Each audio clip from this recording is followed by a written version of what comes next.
નમસ્કાર મિત્રો, આજે અમારું પ્રિય ભાણું સુવાની ભાજી અને રોટલા બનાવીએ છીએ. સબસ્ક્રાઈબર દેવો ભવ, વ્યુઅર્સ દેવો ભવ. ખરેખર અમારે માટે આપ સૌ દેવ સમાન સાબિત થયા છો. ક્યારેક લાઈવ આવીશું ત્યારે એ વિશે વિસ્તારમાં વાત કરીશું કે અમે શું શીખ્યા છે આપ સૌ પાસેથી.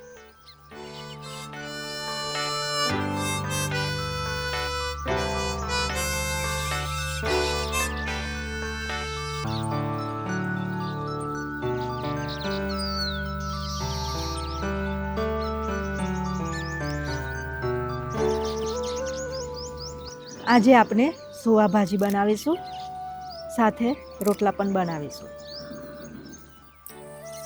આપણે 1 કપ કડાવાળી મગ દાળ લીધી છે. એને સારી રીતે 2 થી 3 વાર ધોઈ લઈશું અને અડધો કલાક સુધી પલાળી રાખીશું. મગ દાળને આપણે અડધો કલાક સુધી પલાળી રાખીશું.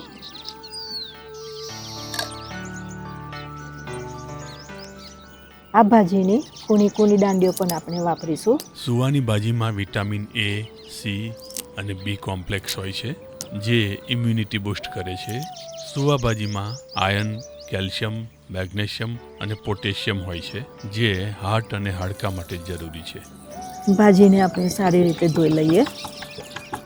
સુવા પેટનું ફૂલવું, ગેસ અને અપચો ઘટાડવામાં મદદ કરે છે. એમાં રહેલા ફાઇબર ગટ હેલ્થ સુધારે છે અને કબજિયાત મટાડે છે. સુવામાં કેલ્શિયમ, મેગ્નેશિયમ અને પોટેશિયમ હોય છે જે હાડકાં અને દાંતને મજબૂત બનાવે છે. જેને ઓસ્ટિયોપોરોસિસ હોય તેવા લોકોને ખૂબ ફાયદાકારક છે. પોટેશિયમ બ્લડ પ્રેશરને નિયંત્રિત કરે છે. સુવામાં એન્ટીઓક્સિડન્ટ ખૂબ હોય છે જે કોલેસ્ટ્રોલ ઘટાડવાનું કામ કરે છે. સુવામાં આવેલ vitamin C immune system boost કરે છે. સુવા ફાઇબરથી ભરપૂર અને લો કેલરી હોવાથી વજન ઘટાડવા માટે ઉત્તમ આહાર છે. તે ચયાપચયની ક્રિયા સુધારે છે.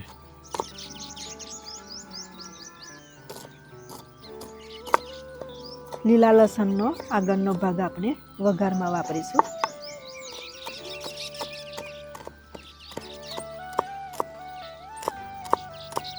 મિત્રો, ખૂબ જ અગત્યની ટિપ્સ. તમારા ખેતરમાં અથવા તમારા ઘરની આગળ બાગમાં થોડા સુવાના દાણા છાંટી દો તો સુવાની ગંધથી ઉધઈનો ઉપદ્રવ ઓછો થઈ જાય છે.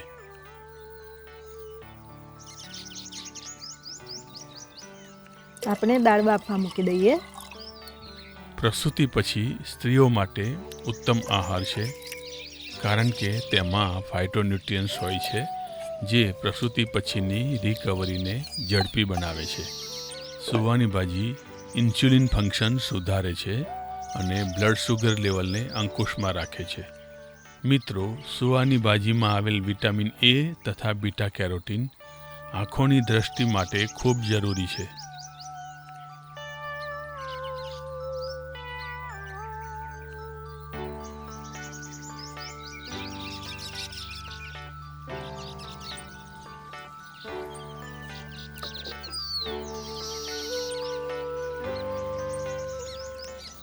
દાળ બફાઈ ગઈ છે. મીઠું ઉમેરી દઈએ.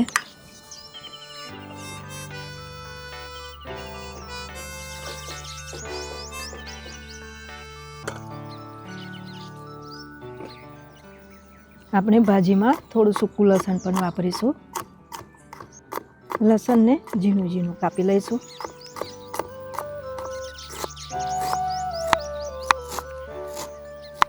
ભાજીને સુધારી લઈએ.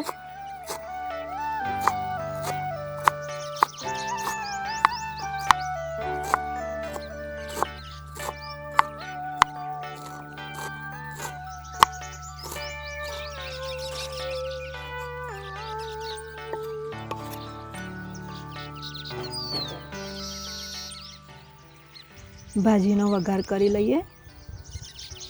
1 ચમચો તેલ ઉમેરીશું.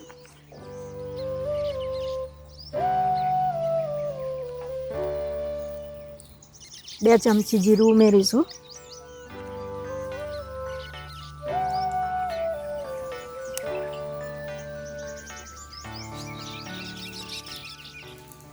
ચોપ કરેલું લસણ ઉમેરીએ. લીલું લસણનો આગળનો ભાગ પણ ઉમેરી દઈએ.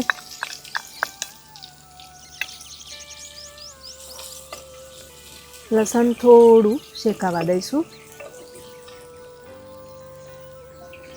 1 ચમચી હળદર ઉમેરીએ. લીલા મરચાં ઉમેરી દઈએ.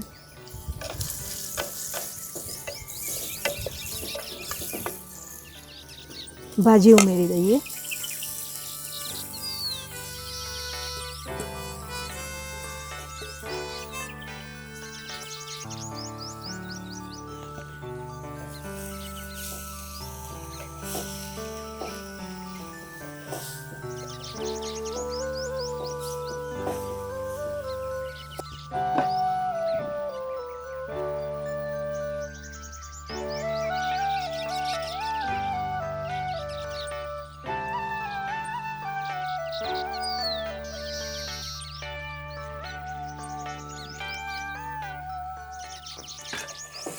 મિત્રો, અહીંયા આપણે 500 ગ્રામ ભાજી લીધી હતી. ભાજી શેકાતા ઓછી થઈ જાય છે એટલે મીઠું આપણે પછી ઉમેરવું. અડધી ચમચી જેટલું મીઠું ઉમેરીશું.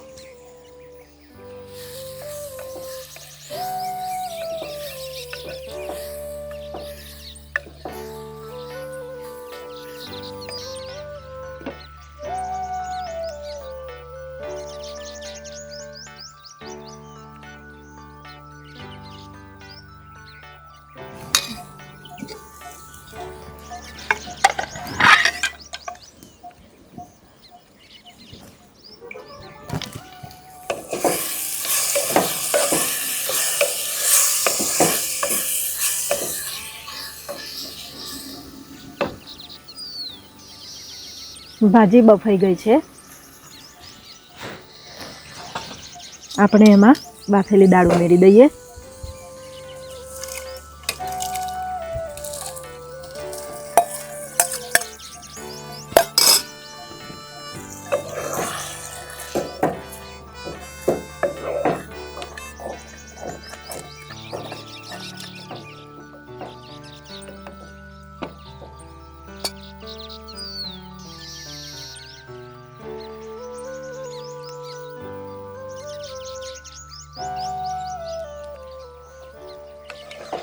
મિત્રો, આપણી ભાજી બફાઈ ગઈ છે. આપણે અત્યારે આ થોડી ઢીલી રાખીએ છીએ કારણ કે ઠરીને કઠણ થઈ જશે. આપણે એમાં લસણ ઉમેરી દઈએ.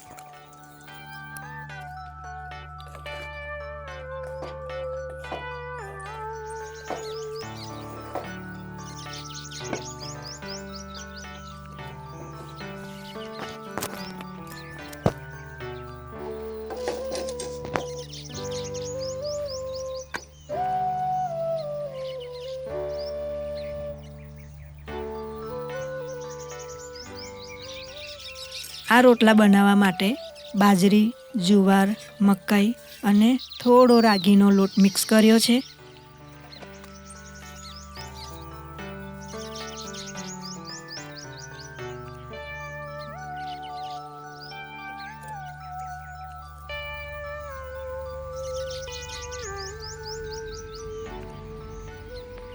ગરમ ગરમ રોટલો, ડીફું ગોળ અને એમાં ભરપૂર ઘી ઉમેરવામાં આવે તો ભાઈ મજા પડી જાય.